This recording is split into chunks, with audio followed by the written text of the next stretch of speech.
Friends, आज की short analysis में हम डिस्कस करेंगे त्रिवेणी इंजीनियरिंग स्टॉक के ऊपर।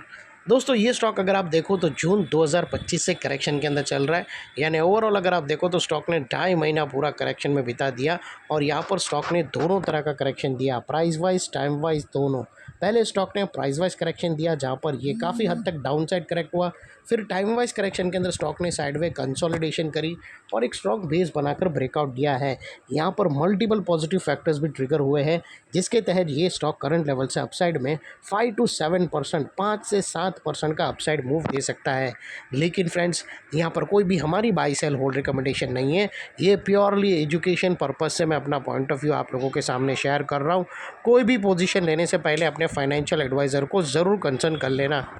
दोस्तों, आप लोग देख सकते हो कि ये वो टॉप था जहाँ पर स्टॉक ने डाउनवर्ड स्लोपिंग पैरेलल चैनल के थ्रू करेक्शन ट्रिगर करी, और जब तक स्टॉक ये डाउनवर्ड स्लोपिंग पैरेलल चैनल में था, स्टॉक के अंदर back to back lower lows trigger होते गए। फ्रेंड्स, अगर आप नोटिस करो तो फर्स्ट लोअर लोज यहाँ पर ट्रिगर हुआ, सेकेंड लोअर लोज यहाँ हिट हुआ और लास्ट लोअर लोज यहाँ पर। और जैसे ये downward sloping parallel channel upside में ब्रेकआउट हुई, इसने मल्टीपल हायर हाइज को ब्रेक करके उसके अबाउ सस्टेन क्लोजिंग देकर कंफर्म कर दिया करेक्शन कंप्लीटेड। यहाँ पर हमें दो मेजर पॉजिटिव सिग्नल मिले। पहले इसने डाउनवर्ड स्लोपिंग पैरेलल चैनल को अपसाइड में ब्रेक किया, जिसके वजह से जो स्ट्रेट डाउन साइड फॉल आ रहा था वहाँ पर ब्रेक लग गई। सेकेंडली, इसके जो लोअर लोज थे वो हायर हाइज में शिफ्ट हो गए क्लोजिंग बेसिस पे, जो हमें ये कंफर्म करता है कि स्टॉक के अंदर टेम्पररी बॉटम लग चुकी है। स्टॉक का करेक्शन का ट्रेंड बाई साइड की तरफ शिफ्ट हो चुका है, एज लॉन्ग एज इसके लोअर लोज प्रोटेक्टेड है। और दोस्तों, बात कर लेते हैं यहाँ पर डाइवर्शन की भी। तो फ्रेंड्स, अगर आप देखो तो यहाँ पर हमें क्लियरली पॉजिटिव डाइवर्शन विटनेस होता है।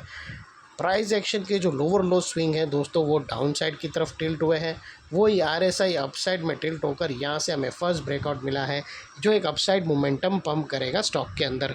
और अल्टीमेटली दोस्तों, बात कर लेते हैं यहाँ पर चार्ट पैटर्न की। तो फ्रेंड्स, अगर आप देखो तो यहाँ पर हमें एक ज़बरदस्त inverted head and shoulder pattern breakout होता हुआ आइडेंटिफाई होता है।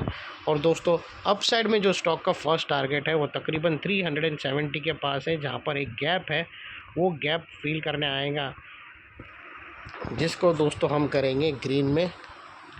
और सेकंड टारगेट दोस्तों तकरीबन 375 के आसपास रहेगा।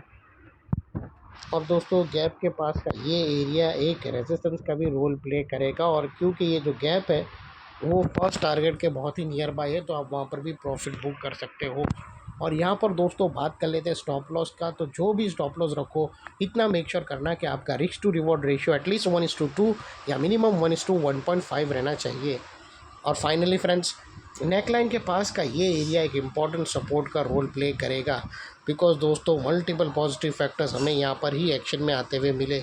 यही एरिया पे दोस्तों हमने डाउनवर्ड स्लोपिंग पैरेलल चैनल को अपसाइड में ब्रेकआउट होता हुआ देखा, लोअर लोज हायर हाइज में शिफ्ट होते हुए मिले, पॉजिटिव डाइवर्शन मिला प्राइस एक्शन और RSI के दरमियान, और positive chart pattern inverted head and shoulder pattern by side पे ट्रिगर हुई है।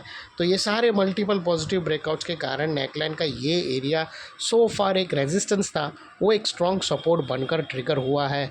और इतने बड़े स्ट्रॉन्ग सपोर्ट के नीचे क्लोजिंग बेसिस पे आप लोगों का स्टॉप लॉस रहना चाहिए, जो आसानी से ट्रिगर ना हो, और अगर ट्रिगर हो जाता है तो उसको सिंसियरली स्टॉप लॉस देकर ट्रेड को वाइंड अप कर देना चाहिए।